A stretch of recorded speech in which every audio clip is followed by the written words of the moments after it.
In this session we're going to look at levels of strategy, and we're going to start by looking at product diversification. Now, when we look at a business, it's important to understand what the central focus of the business is. And the central focus of the business may be associated with the production of a given product.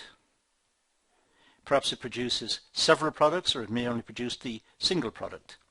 So we can classify the business according to the importance of particular products within the business.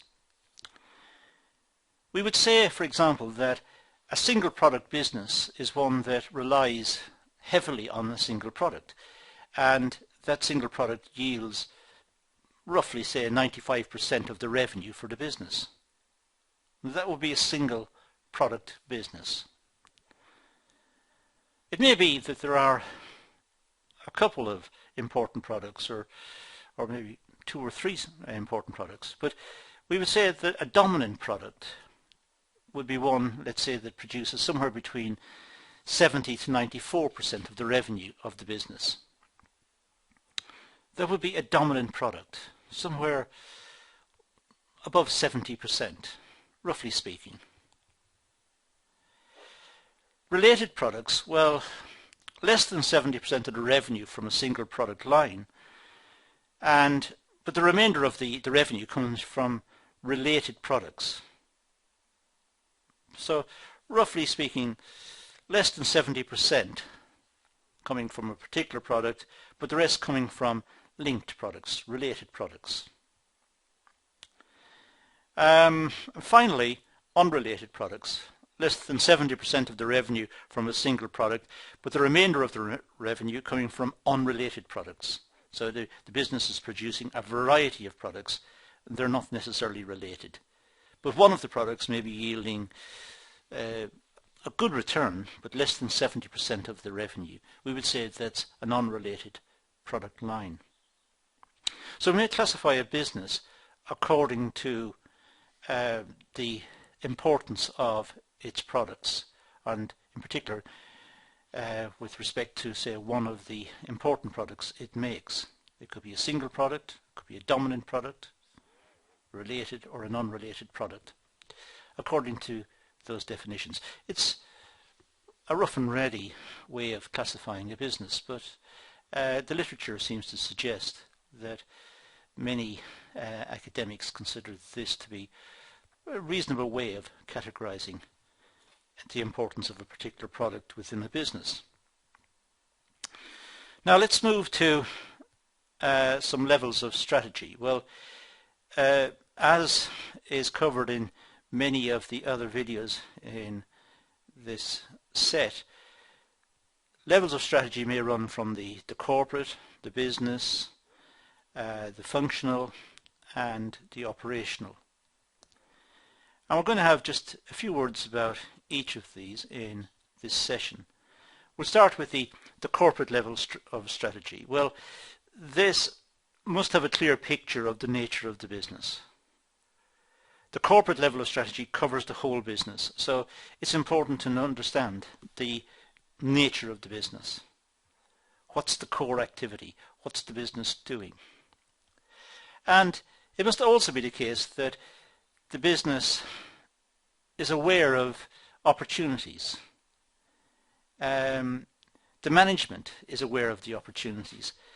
It's looking at the entire business, so it's looking at opportunities for the business. It knows what capital it's got, what its expertise is, what are its core competencies, what it's capable of doing. So it's looking for opportunities to perhaps expand the business, or to diversify, to get rid of some of the risk of being associated with a narrow line of production. We may look at this as three areas of focus. For example, diversification management, which may mean the business is looking to acquire other businesses. The management's on the constant lookout for other businesses, perhaps in the same area of work, so that they may use the capital and expertise of the business to expand through the acquisition of other businesses. Or it could be that there is divestitures. In other words, it's going to sell off part of its business so as to focus more narrowly on what it can do best and thereby cut costs. So the management is constantly on the lookout for opportunities, ways of expanding the business, perhaps through acquisitions, or divestitures, looking at ways of cutting back on the business to focus more entirely on a certain range of products and thereby reduce costs. There are also, of course, opportunities for synergy within the business. Now, synergy means bringing together different functions, and the combined effect of bringing together these functions is to reduce costs more than had each one of them been looked at individually. So synergy is a way of generating increased efficiency. It's a way of combining resources in an optimal fashion, in a way which reduces costs and thereby gives the business more opportunity to expand or just simply to add to its rate of return. The management are always looking for investment opportunities. That's the nature of the business. The management must be aware of investment opportunities if it's going to continue into the long run. Businesses by and large do not make a one-off investment at the start and stay like that in perpetuity. Businesses must invest in new technology, in new ways of doing things, of new ways of processing output. It must look at its own structure. It must look at streamlining its structure, look at the introduction of technology within the administration. There's all sorts of investment requirements for a business to be successful in the long run. When we consider corporate level strategies, there are a few models around which we could look at, and these will be picked up in other videos in the series. But one would be to look at, let's say, the firm's status, ranging from critical weakness at the bottom to valuable strengths at the top. And along the horizontal axis, we'd have abundant environmental opportunities, and then we have on the right hand side critical environmental threats. So we have two axes here, and we'll just fill out this box to see what it means. Well, if we draw a line something like that, we could imagine concentric diversification. In other words, we could look at corporate growth in that area. The business has got valuable strengths and there's abundant environmental opportunities. So that's an area of growth. If we could identify the business as falling within this triangle, if you like, then we could imagine it to be an area of corporate growth. There are valuable strengths in the business and there are plenty of opportunities in the environment. If it falls within these tram lines, I'll just put the cursor onto the screen. If it falls in here, then we'd say, well, corporate stability strategies would be more appropriate, because there are critical threats down here.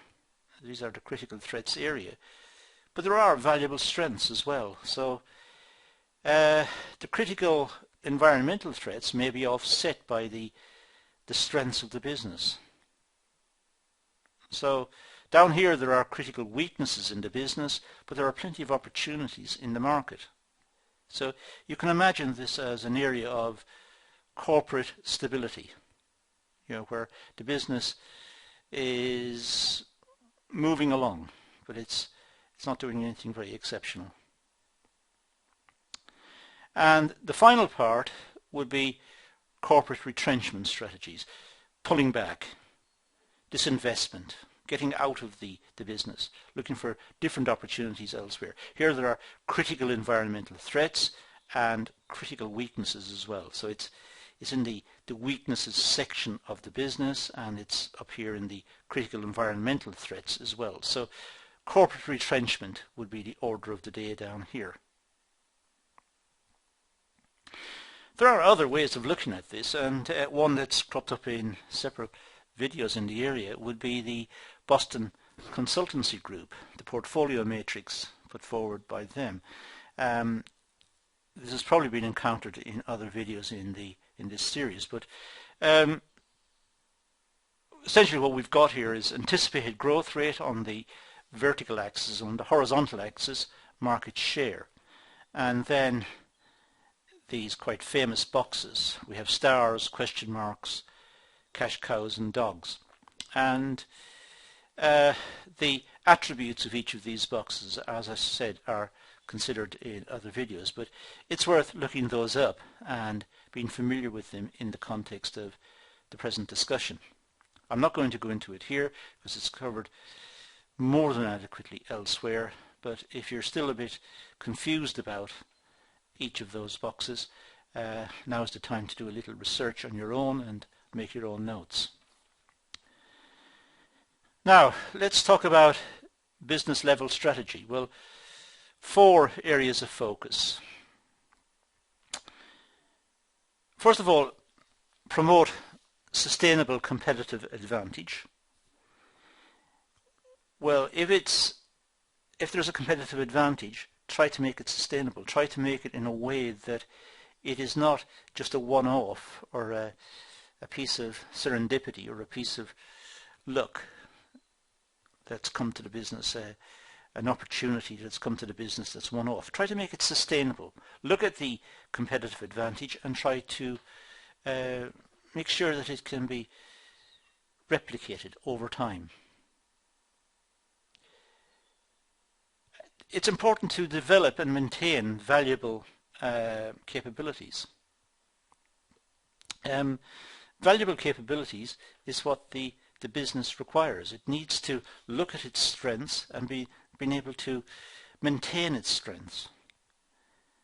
And to this end, constant retraining and constant reinvestment and constant critical appraisal of everything that's happening within the business is essential, so as to maintain its valuable capabilities.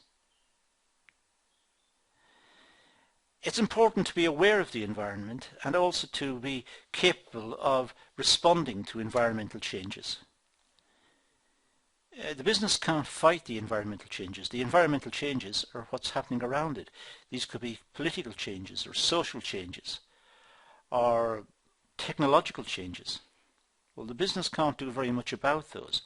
What the business must do is accommodate them and concentrate on its own line of production and use the changes in the environment to its advantage. Look at what the environment requires and see if it can make products that meet those requirements. It's important to have the appropriate functional level strategies. It's important to have within the business the functional levels that are capable of bending and flexing to the requirements of the environment, being capable of adjusting quickly and smoothly to changes in the market, what's required by the environment and by the wider market conditions.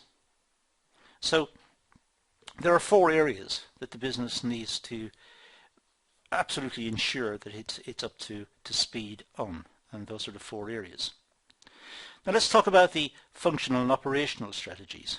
Well, functional is how the business level strategy is supported. So how is it supported? How is the business level strategy supported? Well, this is the functional area. This is what is internal to the business. This is how the business runs. It looks at all of the various departments within the business. And the operational is how are the functional level strategies supported.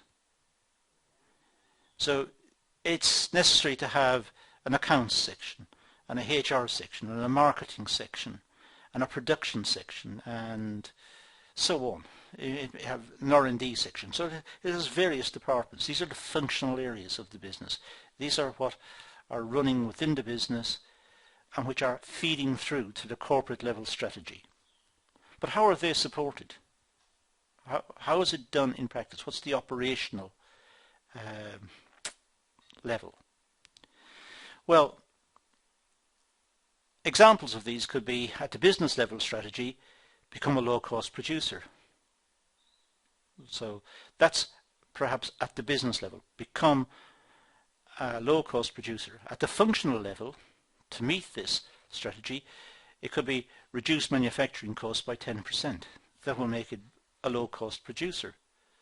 So the functional level will be looking to make economies, looking to make savings on the way it produces the product, how it handles raw materials, how it configures the machinery, or how it delivers the product. Or it's looking to make savings which will contribute towards the business level strategy. And at the operational level, it may be to increase worker productivity by a certain amount, say by 15%. So at the operational level, workers will become more productive, perhaps working on better machinery, working on more automated machinery, machinery with greater flexibility and greater productivity. So the workers are working in a more productive manner with better capital, better layout, better structure. They become more productive. Then manufacturing costs fall and the business level strategy is met. So the overall strategy of the business is fed through from the very micro level of the business. It can be traced right back to the productivity of the individual worker. And the more productive the individual worker is, the easier it is to meet the corporate level strategy. So these are the levels of strategy, and that's how businesses configure themselves to try and meet the various levels of strategy. So it runs really from corporate right down to the operational. And that's all I'm going to deal with in this session, so I'm going to leave it at that and say thank you for watching.